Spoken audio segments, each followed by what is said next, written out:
बैरून मुल्क मुकीम पाकिस्तानियों ने IMF से जल्द मुआहदा तय पाने की उम्मीद पर मईशत पर एतमाद का इजहार किया है और बैंकिंग चैनल से रकूम की तरसील बढ़ा दी है।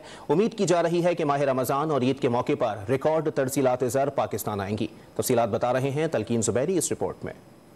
माह फरवरी में तरसीलात ज़र में माहाना बुनियादों पर 5% का इजाफा रिकॉर्ड किया गया है और तरसीलात ज़र $2 अरब से तजावुज कर गई हैं। माशी माहिरीन को उम्मीद है कि आने वाले दिनों में तरसीलात ज़र रिकॉर्ड सतह पर जा सकते हैं, जिसके असरात रुपए की कदर को भी बेहतर बनाएंगे। लग रहा है कि जिस तरह से रमज़ान आ रहे हैं और फिर ईद आ रही है, फिर उसके बाद ईद उल अज़हा, ये पूरा सीक्वेंस अगला क्वार्टर हमें लग रहा है कि रेमिटेंसेस बड़ी तादाद में पाकिस्तानियों की तरफ से आएंगे पाकिस्तान में, क्योंकि यहाँ अपॉर्चुनिटीज़ भी डेवलप हो रही है, मार्केट्स भी डाउन साइड के ऊपर हैं और फिर रुपए और जो डॉलर की पैरिटी है वो भी कुछ बेहतर। करेंसी डीलर भी बैरून मुल्क से गैर मुल्की ज़र मुआदला की आमद में इजाफे पे खुश हैं। इनके नज़दीक आने वाले दिनों में इनफ्लोज मजीद बढ़ेंगे, जिससे रुपया मजबूत होगा।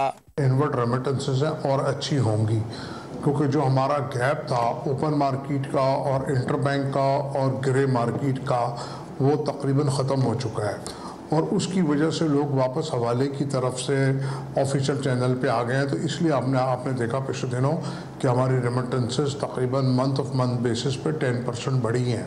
उसके साथ साथ हमारे रिजर्व्स भी बेहतर हुए हैं, एक्सपोर्टर्स भी अपनी पेमेंट्स लेके आ रहे हैं। माहिरीन को उम्मीद है कि अगले 2 माह में तरसीलात ज़र की मालियत $2 अरब से $2.5 अरब माहाना तक पहुँच जाएगी। कैमरामैन नबील हसन के साथ तलकीन ज़ुबैरी, डॉन न्यूज़, कराची।